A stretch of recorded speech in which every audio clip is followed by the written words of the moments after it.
The temperature had dropped to -15 degrees Fahrenheit when Jake Sullivan heard the crying.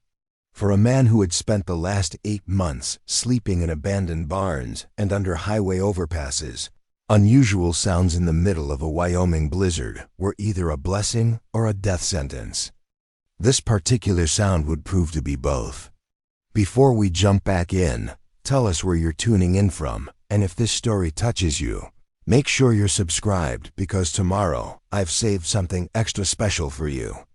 Jake pressed his weathered ear against the thin metal wall of the old grain silo where he'd taken shelter, listening intently as the wind howled across the empty fields outside Millbrook. The crying was faint but persistent, cutting through the storm with the desperate urgency that only comes from something very small and very much in danger. What Jake discovered in the snow that night would transform him from the town's forgotten outcast into something no one saw coming. But first, he had to survive long enough to make that choice. Jake Sullivan hadn't always been homeless. 3 years ago, he'd been the head wrangler at the Diamond Creek Ranch, respected for his ability to gentle the most stubborn horses and trusted with responsibilities that would have overwhelmed men half his age. At 42, he'd had his own small cabin on the property, a steady paycheck, and the kind of reputation that made other ranchers compete for his services during calving season. Then his back gave out. The injury happened during what should have been a routine morning. A spooked Mari had kicked him square in the lower spine while he was shoeing her in the stable. The impact sent him flying into the barn wall, and when he tried to stand, his legs buckled beneath him like broken fence posts. The doctor in Cheyenne had used words like herniated discs and nerve damage and permanent disability. But what Jake heard was the sound of his entire life crumbling. The workers' compensation had lasted exactly 4 months. After that, the medical bills began, devouring his savings like wildfire consuming dry grass. The ranch owner, Bill Henderson, had been sympathetic but practical. He couldn't keep paying a wrangler who could barely walk, let alone handle 1,200-pound animals. Jake understood. Hell, he'd have made the same decision if the roles were reversed. The cabin had to go first, then his truck when the registration fees became impossible. His few possessions fit into a backpack and a duffel bag. And suddenly Jake Sullivan found himself joining the invisible population that drifted through small Wyoming towns like tumbleweeds, present but unwelcome, surviving but not living. Millbrook wasn't much of a town even by Wyoming standards. Population 847, according to the faded sign on Highway 287, though Jake suspected that number was optimistic. The place consisted of a main street with a general store, a diner, a gas station, and a cluster of houses that seemed to huddle together against the endless wind that swept down from the mountains. There was a small church, a volunteer fire department, and enough farmland surrounding the town to support the families who'd been working the same plots for 3 generations. Jake had been drifting through Millbrook for 2 weeks when the storm hit. He'd found temporary shelter in Mavis Patterson's garage after helping her move some hay bales, and she'd looked the other way when he'd bedded down next to her old Buick. But Mavis had family visiting for Christmas, and Jake knew better than to overstay his welcome when children were involved. People got nervous about homeless men around their grandchildren, and Jake couldn't blame them for that either. The abandoned grain silo on the Hendricks property had seemed like a reasonable option. The family had moved to Colorado the previous spring, leaving behind the farm buildings that dotted rural Wyoming like monuments to dreams that hadn't quite worked out. The silo was dry, mostly windproof, and far enough from the main road that Jake wouldn't attract unwanted attention from either the county sheriff or well-meaning church ladies who wanted to help but didn't quite know how. Jake had been settling in for what promised to be a brutal night when the crying started. At first, he thought it might be an animal. Coyotes sometimes made sounds that could fool you, especially when the Thio wind was up and playing tricks with acoustics. But this was different. This had the rhythm and desperation of something human, something very young, and something in serious trouble. Jake grabbed his flashlight, checked that the battery still had some life left, and stepped back into the storm. The wind hit him like a physical blow, driving snow into his eyes and stealing his breath. His back immediately began protesting the movement, sending sharp spikes of pain down his legs with each step. But the crying continued, and Jake had learned during his months on the streets that ignoring someone else's crisis was a luxury he couldn't afford. Today you walk past someone who needs help. Tomorrow everyone walks past you. The sound was coming from the direction of County Road 15, a narrow strip of asphalt that connected Millbrook to the neighboring ranches. Jake fought his way through knee-deep snow, using fence posts as guides when the beam of his flashlight couldn't penetrate the swirling white wall ahead of him. His boots were holding up reasonably well, a pair of good leather Ariats that had been his pride before everything fell apart, but his jacket was showing its age. Cold was seeping through the worn spots around the elbows and shoulders. 50 yards from the silo, Jake's light caught something that made his blood freeze.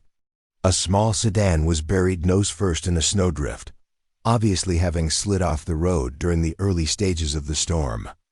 The car was nearly invisible, covered by hours of accumulating snow, and Jake realized he might have walked right past it if not for the crying. The driver's side door was slightly ajar, and through the gap, Jake could see a young woman slumped over the steering wheel. She wasn't moving. Her dark hair was matted with snow that had blown through the opening, and her skin had the waxy pallor that Jake recognized from his worst nights sleeping rough. Hypothermia was a real threat out here, the kind that killed people who made small mistakes in large storms. But it was the crying from the back seat that made Jake's hands shake as he yanked the door fully open. The baby couldn't have been more than 6 months old, strapped into a car seat and wrapped in blankets that were doing little against the cold that had invaded the vehicle. The infant's cries were weaker now than when Jake had first heard them, the kind of fading protest that meant time was running out fast. The baby's lips were blue, and tiny fingers were curled into fists that barely had the strength to move. Jake didn't hesitate. He scooped up the unconscious woman first, surprised by how light she felt, how young she looked. Early 20s maybe, with features that spoke of someone who'd never expected to find herself in a situation like this. Her breathing was shallow but steady, and Jake could feel a pulse at her wrist when he checked. Alive, but not by much of a margin. Getting her to the silo was a nightmare of wind and snow and his own physical limitations. Each step sent lightning bolts of pain up his spine, and twice he nearly fell when his legs threatened to give out completely. But Jake had learned to push through pain over the past 8 months. When sleeping rough, you discovered reserves of strength you didn't know existed. He deposited the woman on his sleeping bag inside the silo, then immediately returned for the baby. The infant felt impossibly fragile in his arms, like something that might break if he held too tightly or slip away if his grip loosened. Jake had never been around babies much, had never had children of his own, but some instincts ran deeper than experience. He held the tiny body against his chest, sharing what warmth his own body could provide, and felt something shift inside him as the baby's cries gradually quieted. Back in the silo, Jake faced a crisis he was utterly unprepared for. The woman was unconscious and clearly suffering from exposure. The baby was alive but obviously cold, hungry, and completely dependent on help that Jake had no idea how to provide. He had a sleeping bag, a few cans of food, a half-empty water bottle, and no way to call for professional help even if his cell phone had been working. The nearest house belonged to the Morrison family, about a mile back toward town. Jake could try to make it there, but carrying both the woman and the baby through the storm would be nearly impossible with his back problems. And there was another consideration that made his stomach clench with familiar shame. The Morrisons were decent people, but they were also the kind of decent people who would take one look at a homeless, Man appearing at their door with an unconscious woman and a baby and reached for the phone to call Sheriff Bradley. Jake wasn't afraid of the law exactly, but he'd learned that being homeless made you guilty of something in most people's eyes, even when you'd done nothing wrong. Questions would be asked. Assumptions would be made. And while those assumptions were being sorted out, the woman and baby might not get the immediate help they needed. So Jake made a different choice. He stripped off his own jacket and wrapped it around the woman, then positioned her as close to the sleeping bag as possible. The baby he kept against his chest, skin-to-skin contact under his flannel shirt, the way he'd seen Cowboy's warm hypothermic calves. It wasn't ideal, but it was what he had. The baby was a girl, Jake realized, with wispy blonde hair and blue eyes that seemed far too alert for someone so young. She'd stopped crying when she began to warm up, but she was clearly hungry. Jake had no formula, no bottles, nothing designed for infant care. What he did have was a small container of condensed milk he'd been saving for coffee, and clean water. From his bottle, using a torn piece of fabric from his spare shirt, Jake fashioned a makeshift nipple and managed to get small amounts of the diluted milk into the baby's mouth. It was clumsy and inefficient, but the little girl seemed to understand that help had arrived. She sucked eagerly at the improvised feeding system, and some color began returning to her tiny face. As the night wore on, Jake found himself settling into a routine he'd never imagined. When the baby stirred, he checked her temperature and offered more milk. When she cried, he walked her around the small interior of the silo, humming old country songs under his breath until she settled. When the woman on the sleeping bag shivered, he adjusted his jacket around her shoulders and checked her pulse. The storm showed no signs of weakening. If anything, the wind seemed to be getting stronger, howling around the silo with a ferocity that made the metal walls vibrate. But inside their small shelter, Jake was discovering something he hadn't felt in 8 months of homelessness: purpose. The baby had fallen asleep against his chest, her breathing steady and warm. The woman was stirring occasionally, murmuring words Jake couldn't understand, but that suggested she was fighting her way back to consciousness. And Jake found himself talking to both of them in the darkness, sharing thoughts he'd kept locked away since his world had collapsed. Preparing and narrating this story took us a lot of time, so if you are enjoying it, subscribe to our channel. It means a lot to us. Now back to the story. "Don't know what your story is," he whispered to the sleeping baby, "but I'm guessing it's complicated. Most stories worth telling usually are. Your mama there, she's pretty young to be dealing with whatever brought you two out in weather like this. But sometimes life doesn't give you good options, just different kinds of hard choices." He adjusted his position slightly, careful not to wake the infant who seemed to trust him completely despite having known him for only a few hours. "Been making hard choices myself lately," Jake continued. "Most of them wrong, if I'm being honest. But finding you two tonight, that feels like maybe the universe is giving me a chance to make one right choice. Don't know what tomorrow's going to bring, but tonight you're safe. Tonight you're warm. Tonight someone's watching over you who gives a damn what happens." As dawn began to creep across the Wyoming landscape, the storm finally started to weaken. The wind was still blowing, but with less violence, and the snow had decreased from the blinding wall it had been to something closer to heavy flakes. Jake could see pale light filtering through the gaps around the silo door. The woman stirred more frequently now, and Jake could tell she was close to waking up. The baby had slept peacefully for several hours, occasionally making small sounds that seemed content rather than distressed. Both of them were alive, warm, and stable. Jake had managed to keep them safe through the worst of it, but as morning approached, Jake realized that the easy part was over. Now came the complicated questions about what happened next, about how a homeless cowboy explained showing up with a strange woman and her baby, about whether the choice he'd made in the storm would seem as clear in the daylight as it had in the darkness. The baby opened her eyes and looked directly at him, and Jake felt something he hadn't experienced in years. For the first time since his back had given out and his life had fallen apart, Jake Sullivan felt like he mattered. Like his choices could make a difference. Like maybe, just maybe, he was exactly where he was supposed to be. What he couldn't know was that this feeling was about to change everything, not just for him, but for an entire town that was about to discover what happened when someone they'd written off decided to do something extraordinary. The woman's eyes opened slowly, unfocused and filled with confusion as she struggled to understand where she was.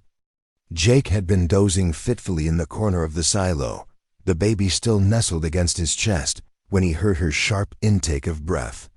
The storm had finally passed, leaving behind a crystalline silence that made every small sound seem amplified. "Easy. There," Jake said gently, his voice hoarse from the cold and the long night. "You're safe. Both of you are safe." She tried to sit up too quickly and immediately pressed a hand to her forehead, wincing. Her auburn hair was tangled and damp, and her green eyes darted around the unfamiliar space with growing alarm. She was wearing jeans and a sweater that had seen better days, and Jake noticed the careful way she moved, like someone who'd learned to be cautious about sudden movements. Where am I?" she whispered, her voice barely audible. Then with sudden panic, "Lucy, where's my baby?" "Right here," Jake assured her, carefully adjusting his position so she could see the sleeping infant. "She's fine. Slept through most of the night once she got warm." Relief flooded the woman's features, and tears began streaming down her cheeks. She reached out toward the baby with shaking hands, and Jake carefully transferred the little girl to her mother's arms. The reunion was quiet but intense, the woman checking every finger and toe, touching the baby's face with the desperate thoroughness of someone who'd thought she might never get the chance again. "Thank you," she whispered, looking up at Jake with eyes full of gratitude and confusion. "I thought we were going to die out there. I thought Lucy was going to die because of my stupidity." "You're not stupid," Jake said firmly. "Sometimes the weather just catches you off guard. Happens to everyone out here eventually." She studied his weathered face, taking in the kindness in his dark eyes, the concern etched in the lines around them. There was something about him that didn't fit with the rough surroundings of the grain silo, something that spoke of education and refinement despite his obvious circumstances. "I'm Rachel," she said finally. "Rachel Torres." "And this is Lucy." "Jake Sullivan," he replied. "And you're about 10 miles outside Millbrook, Wyoming. Your car went off County Road 15 during the storm." Rachel's face crumpled at the mention of her car. "Is it ... can it be fixed?" Jake had taken a look at the vehicle when the light improved that morning. The sedan was buried deep in the snowdrift, and even if they could dig it out, the damage from sliding into the ditch looked substantial. The front end was crumpled, and there was a concerning amount of fluid staining the snow beneath it. "Let's worry about getting you and Lucy somewhere warm first," Jake said diplomatically. "The car's not going anywhere for a while." Rachel nodded, though Jake could see the worry in her expression. She was clearly calculating costs she couldn't afford, making mental lists of problems that seemed to multiply with each passing minute. "Where are you headed?" Jake asked gently. "Nowhere specific," Rachel admitted, her voice small. "I was just driving, looking for somewhere we could start over." The admission hung between them like a confession. Jake recognized the tone, the careful way she avoided details. He'd heard it in his own voice often enough over the past 8 months.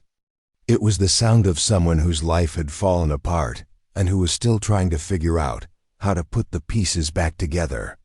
"Well," Jake said, standing carefully to avoid aggravating his back, "first things first.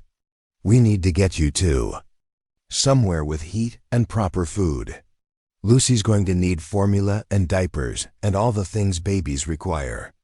Rachel's cheeks flushed with embarrassment. I have some supplies in the car, if we can get to them. And I have a little money, not much, but enough to pay you back for whatever help you can give us. Nobody's talking about paying anybody back, Jake replied. Sometimes folks just help each other because it's the right thing to do. Rachel stared at him as if such generosity was foreign to her recent experience. Why would you do that for? Strangers? Jake was quiet for a long moment, watching as Lucy began to stir in her mother's arms. The baby's eyes opened, bright and alert, and she looked around with the curious expression of someone taking inventory of her new world. Because I know what it's like to need help and not know where to find it, Jake said finally. And because that little girl there deserves better than having her first Christmas in the back seat of a broken-down car. The walk from the silo to the main road was slow and difficult. Jake carried their few belongings while Rachel held Lucy, and they had to stop frequently for Jake to rest his back and for Rachel to catch her breath. The snow was knee-deep in places, and the wind had created drifts that were even deeper. When they reached Rachel's car, the full extent of the damage became clear. The vehicle was a small Honda, probably 10 years old, with over 200,000 miles. On the odometer, the front bumper was cracked, the headlight on the driver's side was shattered, and there was a concerning amount of steam rising from under the crumpled hood. "Oh God," Rachel whispered, staring at the wreckage of what was probably her most valuable possession. "How am I going to?" She didn't finish the sentence, but Jake could see her doing the math. Towing fees, repair costs, rental car expenses while the Honda was in the shop. For someone who was already running on empty financially, it was the kind of catastrophe that could derail everything. Jake managed to force open the back door and retrieve Rachel's belongings. There wasn't much. A diaper bag with a few days' worth of supplies, a small suitcase with clothes for both mother and baby, and a manila envelope that Rachel clutched protectively when he handed it to her. "That's everything I own," she said simply. "Everything that matters anyway." The nearest building was Peterson's General Store, about a mile back toward Millbrook. Jake knew that Martha Peterson opened early, especially during winter when ranchers might need emergency supplies, and the store had a small cafe area where they could warm up and figure out their next steps. The walk gave Jake time to observe Rachel and Lucy more carefully. The baby was obviously well cared for, clean and healthy, despite their circumstances. Her clothes were simple but good quality, and she had the content demeanor of a child who is used to being loved and protected. Rachel moved with the careful efficiency of someone who'd learned to make every action count, but there was also a watchfulness about her, a way of scanning their surroundings that spoke of recent hard experience. "How long have you been on the road?" Jake asked as they trudged through the snow. 3 weeks, Rachel replied, adjusting her grip on Lucy. "We left Denver after some things fell apart there." Jake didn't push for details. He'd learned that people shared their stories when they were ready, and pushing usually just made them close up tighter. Peterson's General Store was a throwback to an earlier era, the kind of place that sold everything from groceries to hardware to hunting licenses. Martha Peterson was indeed behind the counter when they arrived, a woman in her 60s with steel gray hair and the kind of no-nonsense demeanor that came from decades of dealing with ranchers and their emergencies. Martha looked up when the bell above the door chimed, and her expression shifted from professional courtesy to concern as she took in the sight of Jake escorting a young woman and baby into her store. "Morning, Jake," she said carefully. "Everything all right?" Jake could practically see the wheels turning in Martha's mind. She knew he was homeless, knew he'd been drifting through town for weeks, and now here he was with a woman and child who obviously weren't from around Millbrook. In a small town, such things required explanation. Found them stranded in the storm. "Last night," Jake explained simply. Car went off the road near the old Hendricks place. They need somewhere warm to sit while we figure out what comes next. Martha's demeanor immediately shifted from suspicion to concern. Oh my goodness, of course. Come in, come in. Let me get some coffee started and warm up some milk for the baby. The cafe area consisted of 4 small tables and a counter with stools, but it was warm and clean and smelled like fresh bread. Martha bustled around, setting up a high chair for Lucy and bringing Rachel a cup of coffee that she accepted with obvious gratitude. "You're lucky Jake found you," Martha said as she prepared a bottle for Lucy. "That storm was the worst we've had in years." Temperature dropped to 20 below around midnight. Rachel shuddered, clearly understanding how close they'd come to disaster. "I should have listened to the weather reports. Should have found somewhere to stop before it got bad." "Sometimes the weather changes faster than the forecasts can keep up," Martha replied diplomatically. "Main thing is you're all safe now."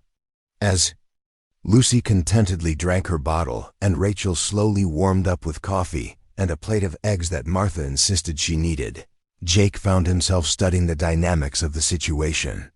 Martha was being kind but cautious the way small-town people were with strangers. She'd help in a crisis, but she'd also be watching carefully to make sure her generosity wasn't being taken advantage of. Rachel was clearly grateful, but also embarrassed by her circumstances. She kept trying to insist on paying for the food, coffee, even though Martha waved off her attempts. There was a pride in her bearing that spoke of someone who wasn't used to accepting charity, who'd probably been self-sufficient until recently, and Jake found himself in the unexpected position of being a bridge between them. Martha trusted him despite his circumstances because she'd known him when he was employed and respected. Rachel trusted him because he'd literally saved her life. For the first time in months, Jake felt like he had a role to play that mattered. "What you need," Martha said after Rachel had finished eating, "is to talk to Tom Bradley at the garage. He's fair with his prices, and he might be able to work out some kind of payment plan for the repairs." Rachel's face tightened. "I appreciate that, but I'm not sure I can afford repairs right now, even with a payment plan." The admission of financial hardship hung in the air. Martha glanced at Jake, and he could see her making calculations about how much help she could reasonably offer to strangers. "Where were you planning to go?" Martha asked gently. "Do you have family somewhere who could help?" "No family," Rachel said quietly. "I was just looking for somewhere we could settle down. Somewhere safe and quiet where I could find work. And Lucy could grow up without complications." Jake heard the careful way she avoided specifics, the diplomatic language that covered whatever crisis had driven them from Denver. He also heard something else: hope. Despite everything that had gone wrong, Rachel was still looking forward, still planning for a future where things could be better.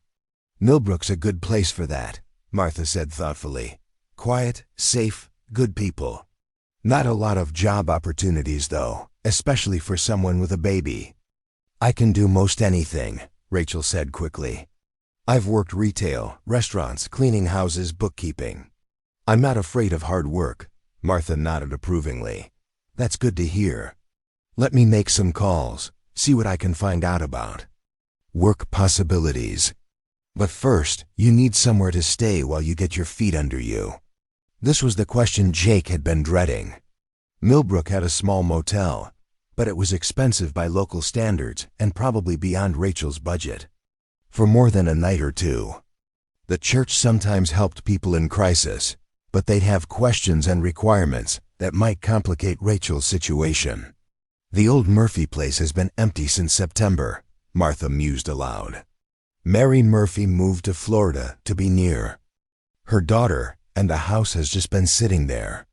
It's not fancy, but it's clean and warm, and Mary might be willing to work out some kind of caretaker arrangement." Jake knew the Murphy house, a small 2-bedroom cottage on the edge town with a big yard and mature trees. It would be perfect for Rachel and Lucy if they could make the financial arrangements work. I could talk to Mary, Martha continued. Explain the situation. See if she'd be interested in having someone look after the place in exchange for reduced rent. Rachel's eyes filled with tears again, but this time they seemed to be tears of relief rather than despair. You'd do that? For someone you just met? Honey, Martha said gently, Jake here doesn't vouch for just anybody. If he says you're good people, that's enough for me. Besides, we all need help sometimes. The trick is being willing to accept it when it's offered. As the morning progressed, Jake watched a transformation take place.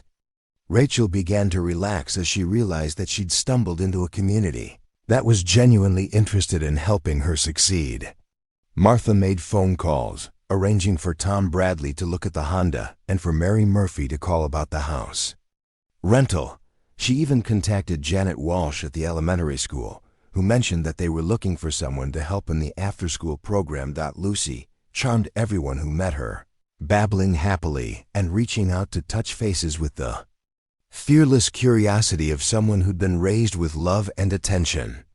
Several customers stopped by during the morning, and each one was introduced to the baby who'd survived the storm, creating a network of people who were invested in her continued well-being. But it was Jake's role in all of this that surprised him most.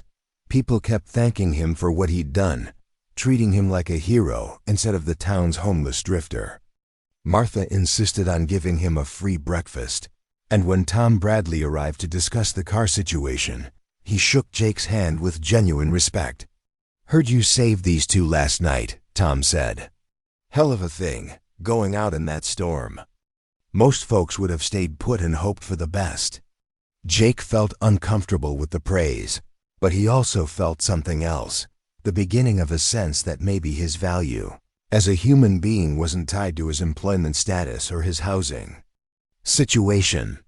Maybe character mattered more than circumstances, and maybe the community he'd thought had written him off was capable of seeing past his current troubles to the man he'd always been underneath. As the day wore on and arrangements fell into place for Rachel and Lucy's immediate future, Jake realized that his own situation was about to become more complicated. He'd been planning to move on from Millbrook within the next few days, to continue his aimless drift to wherever the weather and his limited resources would take him. But now he'd become part of a story that was bigger than his own survival, connected to people who were counting on him in ways he didn't fully understand yet. The question was whether he was brave enough to stay and see where that story might lead, or whether the habits of homelessness would drive him back to the safer territory of having no expectations and no one depending on him for anything more than his own survival. As he watched Rachel laugh at something Lucy was doing, and Martha fuss over both of them like they were family, Jake began to suspect that the choice had already been made for him. Sometimes rescue worked both ways, and the person you saved ended up saving you right back. 3 weeks had passed since the storm, and Rachel Torres had begun to believe that maybe, just maybe, she'd finally found a place where she and Lucy could build a life. The Murphy house had turned out to be everything Martha Peterson had promised, small but comfortable, with a wood-burning stove that kept them warm and a kitchen window that looked out over snow-covered fields that stretched to the horizon.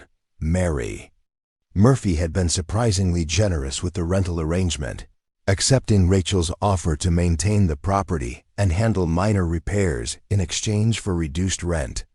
The work wasn't difficult: shoveling walkways, keeping the pipes from freezing, making sure the house stayed aired out and clean, but it gave Rachel a sense of purpose and stability she hadn't felt in months. More importantly, the arrangement had allowed her to take the part-time position at Millbrook Elementary that Janet Walsh had offered.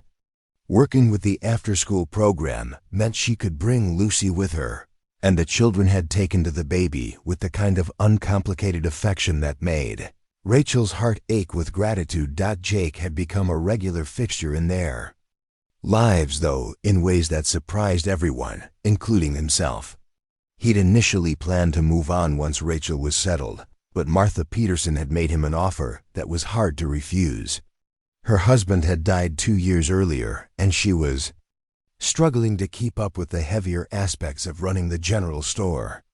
Jake's experience with ranch work translated well to moving inventory, making deliveries, and handling the kind of maintenance tasks that kept a rural business operational. The arrangement was informal. Jake slept in the store's back room and ate his meals at the cafe counter in exchange for his labor. But it was the closest thing to stability he'd experienced since his injury.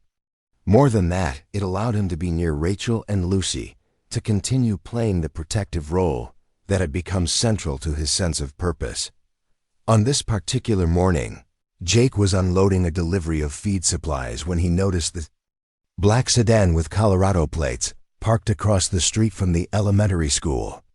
The car itself wasn't unusual. People passed through Millbrook regularly, but something about the way it was positioned, with a clear view of the school's main entrance, made him uneasy. The driver was a man in his 30s, well dressed in the kind of expensive casual clothes that stood out in a town where most people shopped at farm supply stores. He'd been sitting in the car for over an hour, occasionally talking on his phone, but mostly just watching the school building with the focused attention of someone conducting surveillance. Jake had learned to trust his instincts during his months on the street. Homeless people developed a sixth sense about when situations weren't quite right, when someone's presence represented potential danger rather than mere curiosity. This felt like one of those times. When Rachel emerged from the school building, with Lucy in her arms and several children clustered around her, the man in the sedan immediately straightened and reached for his phone. Jake watched as he took several photos, the telephoto lens on his camera clearly visible through the car's windshield. Rachel didn't notice the surveillance. She was laughing at something one of the children had said, her face bright with the kind of happiness Jake had rarely seen during their first weeks together. Lucy was babbling contentedly, reaching out to touch the faces of the children who were competing for her attention. But Jake noticed everything. He noticed the way the man's posture changed when Rachel appeared. He noticed the intensity with which the photos were being taken. Most importantly, he noticed the way the man started his engine when Rachel began walking toward the Murphy house, as if preparing to follow. Jake's protective instincts kicked in immediately. He set down the bag of feed he'd been carrying and walked quickly across the street, approaching the sedan from the passenger side, where he'd be less visible to the driver. "Help you with something?" Jake asked, leaning down to the open window. With the kind of casual friendliness that barely concealed a warning, the man startled, clearly not having noticed Jake's approach. Up close, he looked even more out of place in Millbrook. His hair was perfectly styled, his teeth were expensively maintained, and his hands had the soft appearance of someone who'd never done physical labor. "Just passing through," the man said, quickly, his voice carrying a slight accent that Jake couldn't place. "Checking my GPS." Jake glanced at the man's phone, which was displaying a photo gallery rather than any navigation app. "GPS, huh? You lost?" "No, actually, I think I'm exactly where I need to be." The man's tone shifted slightly, becoming more confident. "You wouldn't happen to know a woman named Rachel Torres, would you? Pretty girl, early 20s, traveling with a baby?" Every alarm bell in Jake's head began ringing simultaneously. The man's casual tone couldn't disguise the fact that he was asking very specific questions about Rachel, and his presence here couldn't be a coincidence. "Can't say that I do," Jake replied evenly. "Millbrook's a small town, but we get a lot of people passing through. What's your interest in this particular woman?" The man studied Jake carefully, apparently trying to decide how much to reveal. "I'm Marcus Chen, private investigator from Denver. I've been hired to locate Miss Torres in connection with a family matter." Jake felt his stomach drop.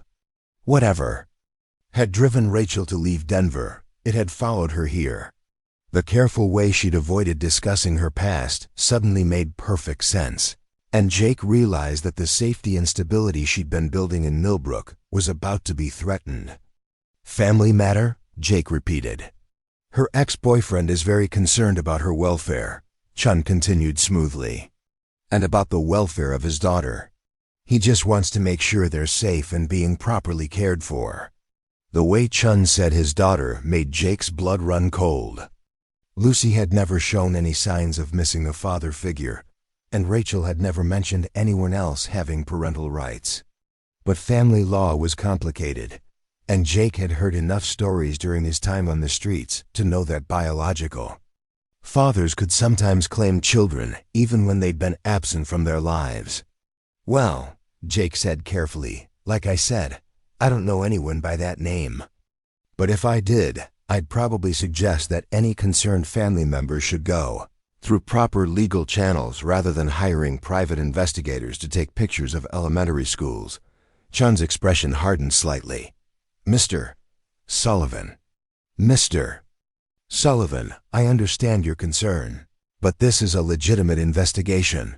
Mr. Donovan has every right to know where his daughter is living and whether she's receiving appropriate care. Jake noticed several things about Chun's response. First, the man had revealed the name of Rachel's ex-boyfriend without being asked. Second, he'd assumed that Jake knew Rachel well enough to be protective of her. Third, he'd made it clear that this wasn't going to end with a single conversation. Well, Mr. Chun, Jake said, straightening up to his full height, I hope your investigation goes well. But I'd suggest you be careful about taking pictures of children without their parents' permission. People in small towns can get pretty upset about that kind of thing. The warning was clear, and Chun apparently received it. He nodded curtly, rolled up his window, and drove away. But Jake noticed that he didn't leave town entirely. Instead, he parked outside the Millbrook Motel, clearly planning to continue his surveillance from a different location. Jake walked quickly to the Murphy house, where he found Rachel in the kitchen preparing lunch while Lucy played with wooden spoons on the floor. The domestic scene looked so peaceful that Jake almost hated to disturb it with the news he was carrying. Rachel, he said gently, we need to talk. Something in his tone made her look up sharply. She'd learned to read the subtle changes in Jake's demeanor, and she could tell immediately that something was wrong. What happened? Jake explained about the private investigator, watching as the color drained from Rachel's face. By the time he finished, she was gripping the edge of the kitchen counter so tightly that her knuckles were white. Marcus Chun, she whispered. He works for Donovan Security. They're the firm that ... She stopped herself, but Jake could see that the name meant something significant to her. Rachel, who is Vincent Donovan? Jake asked gently, for a long moment. Rachel didn't answer. She looked down at Lucy, who was happily babbling and banging her spoons together, completely oblivious to the crisis developing around her. When Rachel finally spoke, her voice was barely above a whisper. He's Lucy's father, and he's the reason we left Denver. The story that emerged over the next hour was both familiar and heartbreaking. Vincent Donovan was the son of a wealthy Denver family with interests in real estate development and construction. Rachel had met him when she was working as a receptionist at a law firm that handled some of his family's business. He'd been charming, attentive, and completely convincing in his declarations of love and commitment. The relationship had moved quickly. Within 6 months, Rachel had moved into Vincent's expensive downtown apartment and quit her job at his insistence. He wanted to take care of her, he said. She deserved better than working for other people when she could be focusing on their future together. The pregnancy had been unplanned, but not unwelcome, at least initially. Vincent had seemed excited about becoming a father, talking about the legacy he wanted to build and the advantages his child would have. But as Rachel's pregnancy progressed, his behavior began to change in subtle and then not so subtle ways. He became controlling, Rachel explained, her voice tight with remembered pain.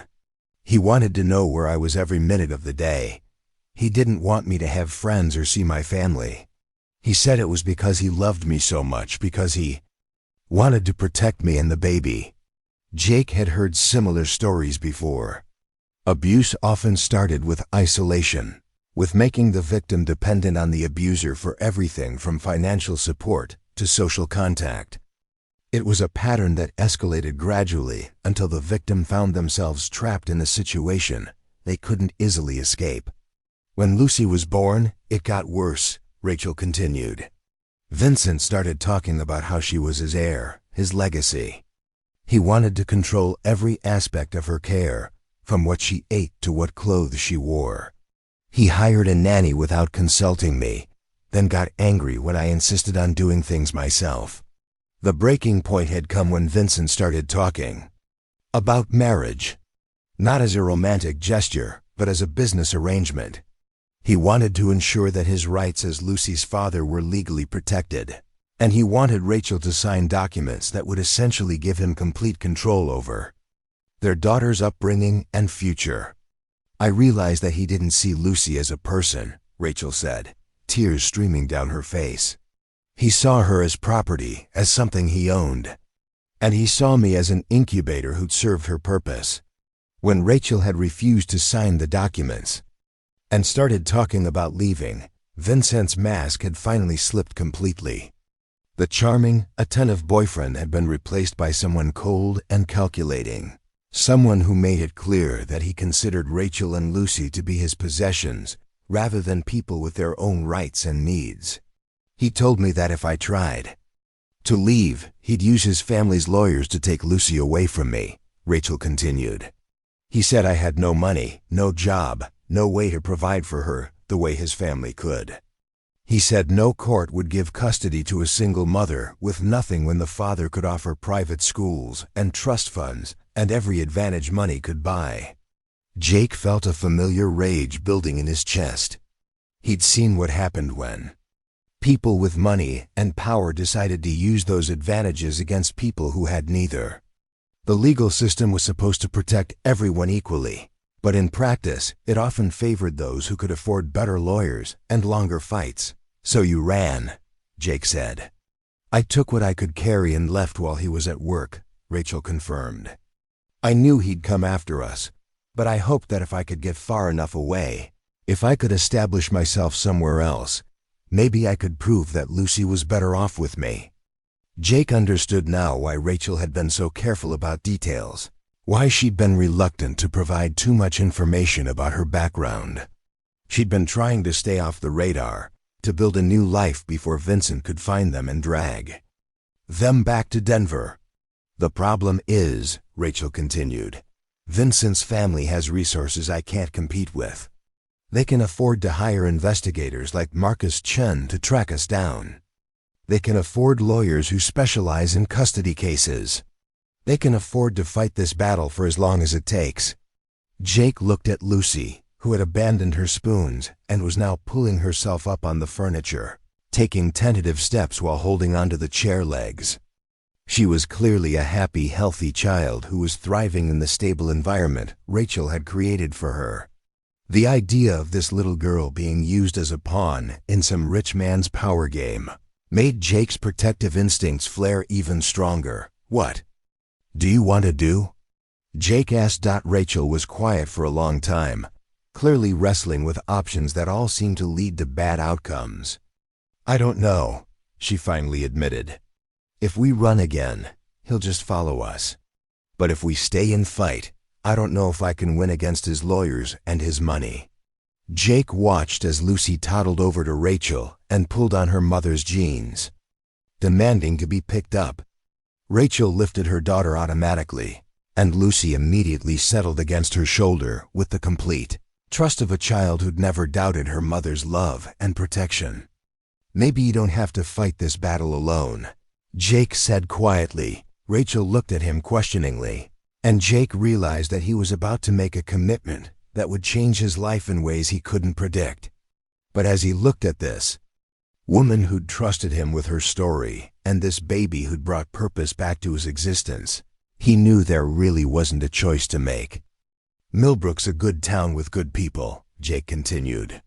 And Vincent Donovan might have money and lawyers, but he doesn't know anything about this place or these people. Maybe it's time to stop running and start building something he can't tear down. The idea was taking shape even as Jake spoke. Rachel had been trying to fight Vincent's power with nothing but her own determination and limited resources. But she wasn't alone anymore. She was part of a community that had already invested in her success and Lucy's well-being. Martha Peterson, Tom Bradley, Janet Walsh, Mary Murphy, all of them had become stakeholders in Rachel's story. Vincent Donovan was about to discover that taking on one vulnerable woman and her baby was very different from taking on an entire town that had decided to protect its own. And Jake Sullivan, who'd spent months feeling like he didn't matter to anyone, was about to find out what it meant to stand up for something bigger than his own survival. The war for Lucy's future was about to begin, and this time Rachel wouldn't be fighting it alone. Word traveled fast in Millbrook, especially when it involved one of their own being threatened. By evening, Jake's encounter with the private investigator had been discussed in every household, and by the next morning, an informal town meeting had assembled in Peterson's general store, without anyone officially calling for one. Martha Peterson stood behind the counter, her steel-gray hair pulled back in a tight bun and her expression carrying the kind of determination that had sustained her through 40 years of small-town business ownership. Around her, the cafe area was packed with people who rarely gathered in one place outside of church or community emergencies. Tom Bradley sat at one of the small tables, his mechanic's coveralls clean but bearing the permanent stains that marked him as someone who worked with his hands. Beside him, Janet Walsh clutched a cup of coffee and spoke in the rapid, precise tones of someone accustomed to managing both children and bureaucracy. Mary Murphy had driven in from her daughter's house in Cheyenne specifically for this conversation. Her usual cheerful demeanor replaced by protective concern. Sheriff Pete Barnes occupied the corner table, his uniform crisp despite the early hour. At 63, he'd been Millbrook's primary law enforcement for over 2 decades, and his weathered face carried the authority of someone who'd seen every kind of trouble small towns could produce. Jake sat near the back, still uncomfortable with being the center of attention, but understanding that his role in recent events made his presence necessary. Rachel was at the Murphy house with Lucy, reluctantly staying away at Jake's insistence that she shouldn't be seen in public until they had a better understanding of Vincent Donovan's intentions. "So let me make sure I understand this correctly," Sheriff Barnes said, consulting the notes he'd been taking. "This Donovan character hired a private investigator to track down Rachel and the baby, and this investigator was taking pictures of our elementary school." "That's right," Jake confirmed. "He didn't try to hide what he was doing once I confronted him. Said it was a family matter, and that Donovan had every right to know where his daughter was living." "Family matter, my ass," Tom Bradley muttered. "You don't hire investigators and take surveillance photos if you're just a concerned father. You call or write a letter or come yourself to talk things out." Janet Walsh nodded vigorously. "I've been working with children and families for 15 years. I know what healthy co-parenting looks like, and I know what predatory behavior looks like. This has all the hallmarks of an abuser trying to reassert control." The conversation that followed revealed just how much the community had already learned about Rachel's situation. Martha had made discreet inquiries through her network of suppliers and customers, some of whom had connections to Denver's business community. The picture that emerged of Vincent Donovan was troubling but not surprising. The Donovan family owns about half the commercial real estate in downtown Denver, Martha reported. Vincent's the oldest son, being groomed to take over the family business. According to what I heard, he's got a reputation for being charming when things go his way and ruthless when they don't. Mary Murphy leaned forward in her chair. "I spoke with my neighbor's daughter who works for a law firm in Denver. She said the Donovans are known for using their money and connections to get what they want, regardless of who gets hurt in the process. They've been involved in several lawsuits over the years, usually settling out of court to avoid publicity." Sheriff Barnes made additional notes. What about his legal standing regarding the child? Has he established paternity? Are there any existing custody orders? Jake shook his head.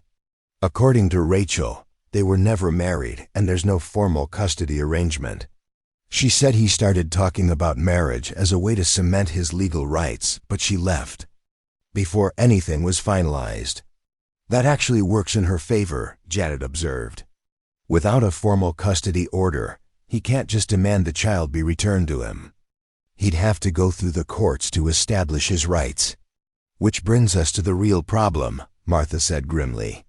Money. The Donovans can afford to drag this through the courts for years, if necessary. They can hire teams of lawyers and investigators.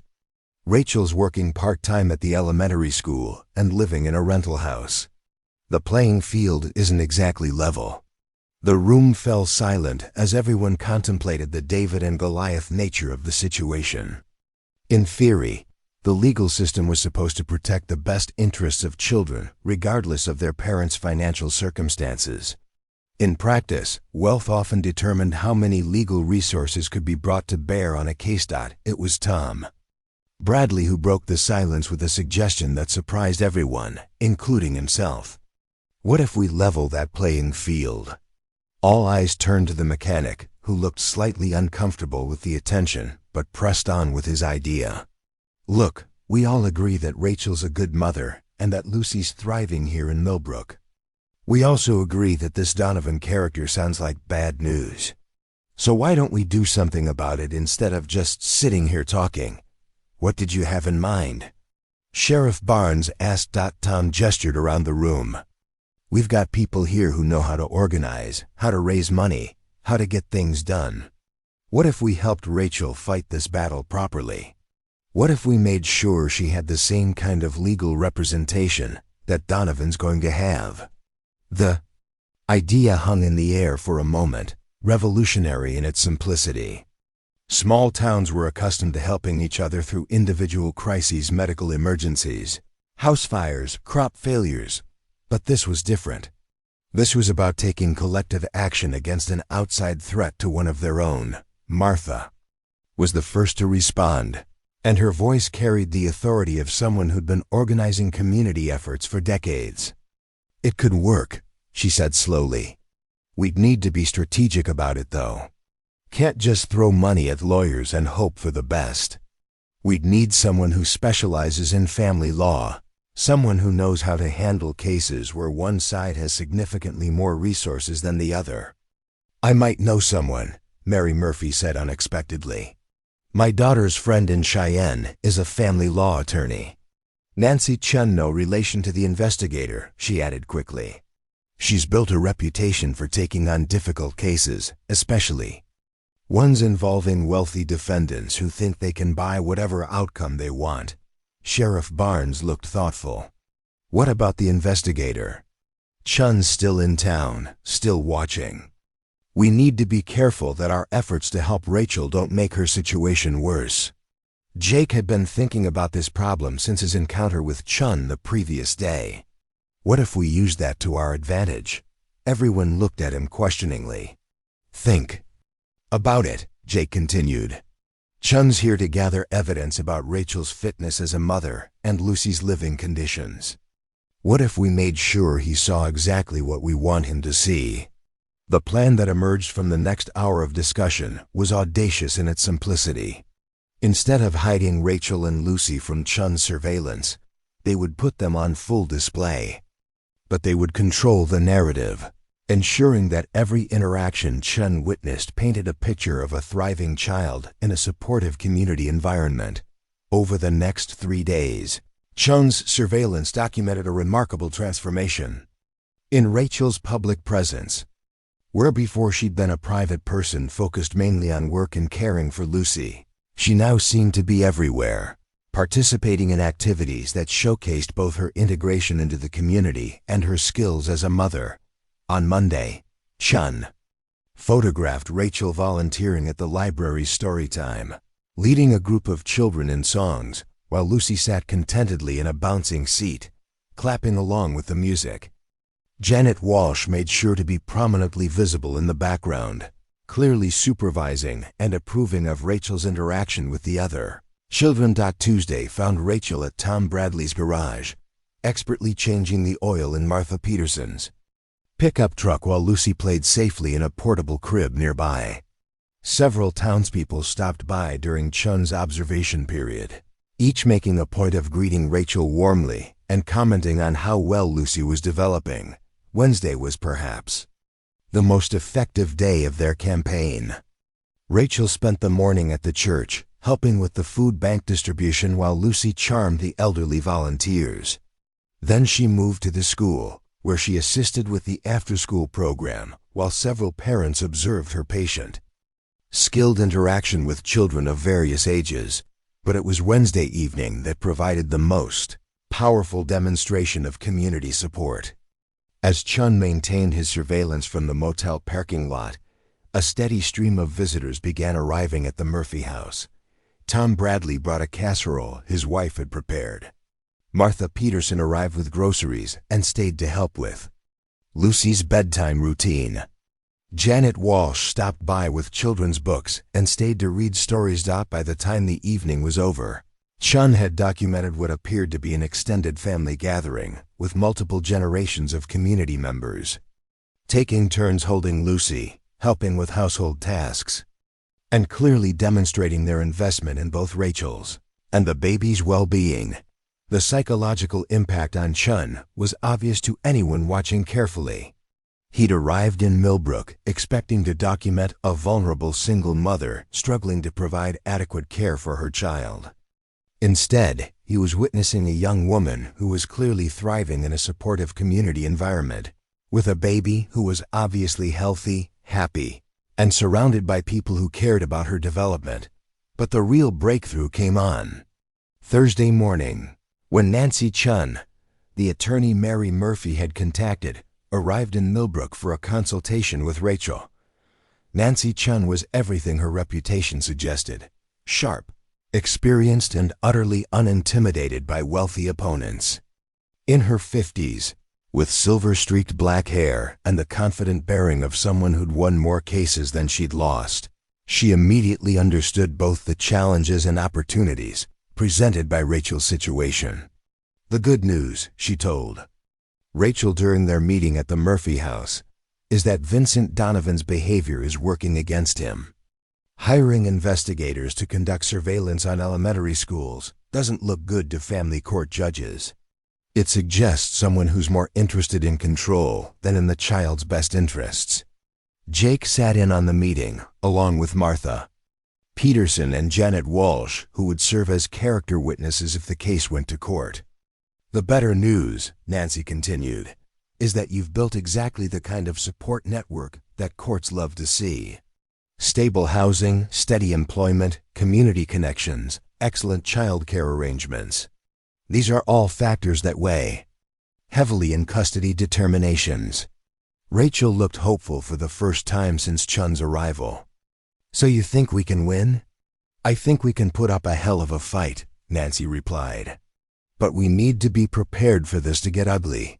The Donovans aren't going to give up easily, and they have resources we'll need to match with strategy and community support.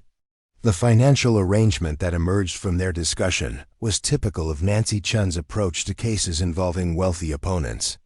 Her fee would be reasonable, paid partially through a fund that Martha Peterson was organizing, and partially through a payment plan that Rachel could manage with her current income. But more importantly, Nancy outlined a legal strategy that leveraged Millbrook's greatest strength: its demonstrated commitment to Rachel and Lucy's welfare. We're not just arguing that Rachel is a good mother, Nancy explained.